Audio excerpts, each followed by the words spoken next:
सबसे पहले ये वीडियो देखें। हजरत मूसा अलैहिस्सलाम ने पूछा कि या अल्लाह, जन्नत में मेरा साथी कौन रहेगा? जन्नत में मेरा साथी कौन रहेगा? मेरे पड़ोस में कौन रहेगा? तो अल्लाह ने कहा कि मूसा, ये कसाई है, वही तेरा जन्नत में साथी होगा। कौन बनेगा? तो मूसा अलैहिस्सलाम हो गए, हैरत हो गए कि अल्लाह तूने मुझे पैगंबर बनाया और जन्नत में मेरा साथी कसाई होगा? कि अल्लाह वो कौन है, कहां मिलेगा, मैं उससे मिलना चाहता हूं। कहा फला बाजार देखा है? बुलाया, या रसूल अल्लाह, या अल्लाह, तो बोले उसी बाजार में चला जा, वहीं पर उसकी गोश्त की दुकान है, मुलाकात हो जाएगी। मूसा अलैहिस्सलाम गए, देखना चाहते थे कि ये नौजवान का अमल कौन सा है, ये कौन सा अमल करता है जिसके बिना पर वो जन्नत में मेरा साथी होगा।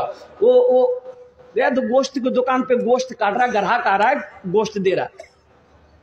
ये मूसा अलैहिस्सलाम को ये नौजवान पहचानता नहीं था कि ये अल्लाह के पैगंबर है।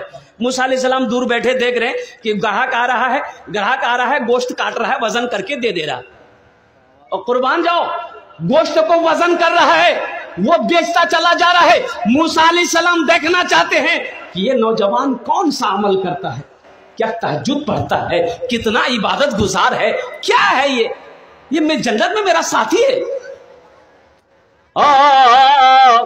कई घंटा बैठे रहे, आपने कोई अमल नहीं देखा, सिर्फ गोश्त बेचते हुए देखा, सिर्फ गोश्त बेचते हुए देखा। अच्छा, जब शाम हुई तो गोश्त का दुकान ये नौजवान बंद किया।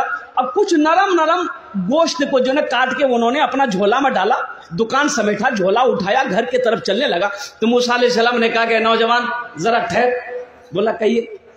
बोला क्या तू चाहता है कि मैं तेरा मेहमान बन जाऊं? तू चाहता है?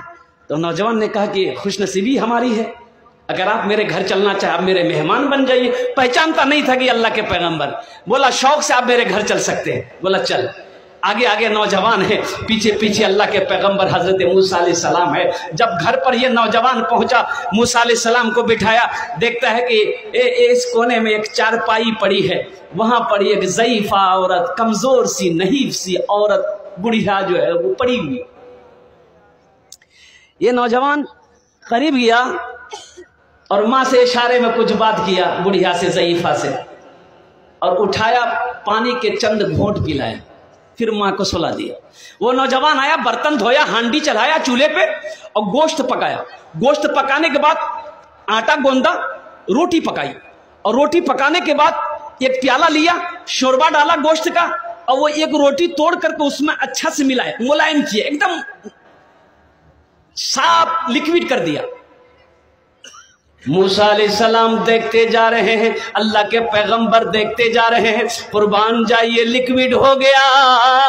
ये नौजवान चारपाई के करीब गया, चारपाई के कोने में बैठा, अपनी माँ को उठाया, हाथों में सीने से लगाया, यूं सीने से लगाया, और माँ के प्याले में पानी लेकर पहले चेहरा धोया और अपना गमछा से माँ के चेहरे को पोंछा, फिर रोटी का लुकमा उठाकर मां के मुंह में डाला।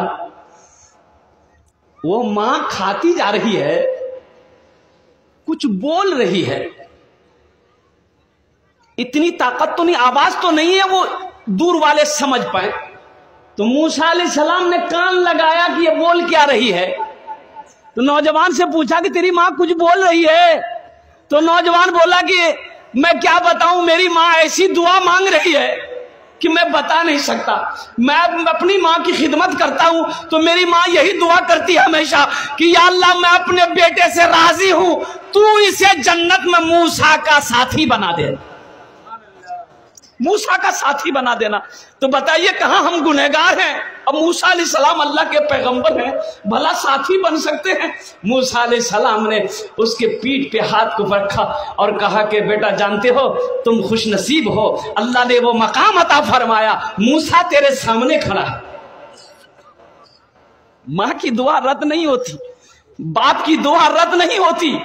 अल्लाह तौफीक दे। अल्लाह के नबी जनाब मोहम्मद रसूलुल्लाह सल्लल्लाहु अलैहि वसल्लम अपने माँ के शिकम में थे, बाप का इंतकाल हो गया। जब 7 साल की उम्र हुई, माँ के साथ मदीना गए थे। अब मदीना से फिर मक्का लौट रहे थे। रास्ते में एक जगह है, एक जगह जिसका नाम है मकाम अबवा, वहीं पर माँ की तबीयत खराब हो गई। हजरत आमिना की तबीयत खराब हो गई। उनके साथ में एक दाई थी, एक खिदमत गुजार वाली थी, हजरत उम्मे अमन रजी अल्लाह ताला अन्हा थी। इतना तेज बुखार आया हजरत आमिना को, इतना तेज बुखार आया कि वो बुखार उतरता था, चढ़ता था, उतरता था, यहाँ तक कि कभी कभी हजरत आमिना बेहोश हो गई और उसी बेहोशी की हालत में इंतकाल कर गई। अल्लाह के रसूल सल्लल्लाहु अलैहि वसल्लम की उम्र 7 साल थी। भाई कितनी उम्र थी? 7 साल की उम्र में मां चली गई।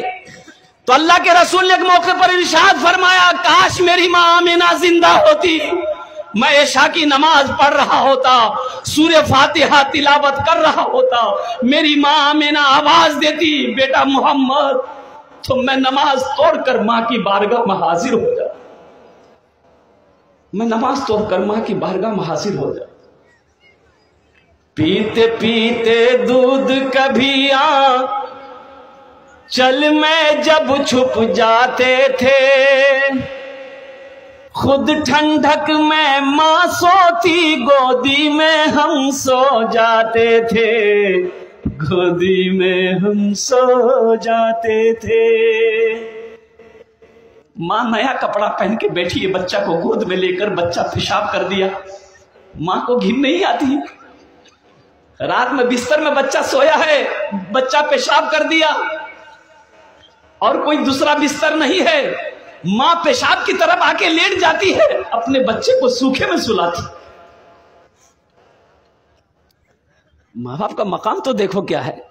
और एक बात याद रखना, जो औलाद अपने मां बाप के साथ जैसा करेगी, उसकी भी औलाद वैसा ही करेगी। एक बेटा बाप के कले कालर को पकड़ा, खींच के घर से निकाला बाहर, खींच के लेके जा रहा था, तो एक जगह पे जाके बाप रुक गया, बोला बेटा बस कर, बस कर, इससे आगे मुझे मत ले जा।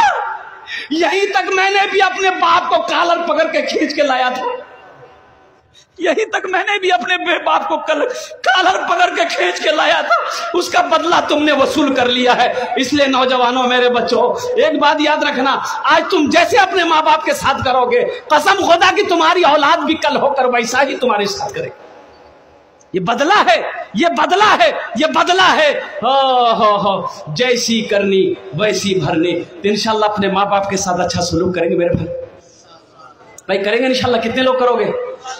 पीते पीते दूध कभी चल में जब छुप जाते थे, खुद ठंडक में मां सोती, खुद ठंडक में मां सोती, सूखे में हम सो जाते थे, गोदी में हम सो जाते थे। मां बोली मन भावन मेरा बेटा रूप समान है, जो मां की ममता ना समझे वो कितना नादान है, वो कितना नादान है जिनके सर पे माँ की ममता, जग में बड़ा इंसान है, जग में बड़ा इंसान है। इसमें से बहुत सारे भाई हमारे होंगे जिनकी माँ नहीं होगी, जिसका बाप इस दुनिया से चला गया, माँ चली गई।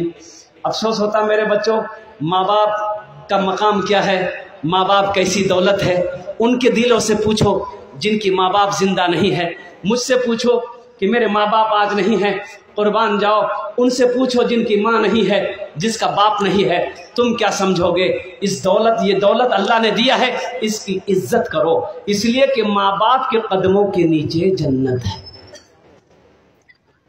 मत पूछो रातों को मैं भी कैसे कैसे सोता हूँ, मत पूछो रातों को मैं भी कैसे कैसे सोता हूँ, जब जब माँ की याद सताए चुपके रोता हूँ, चुपके रोता हूँ।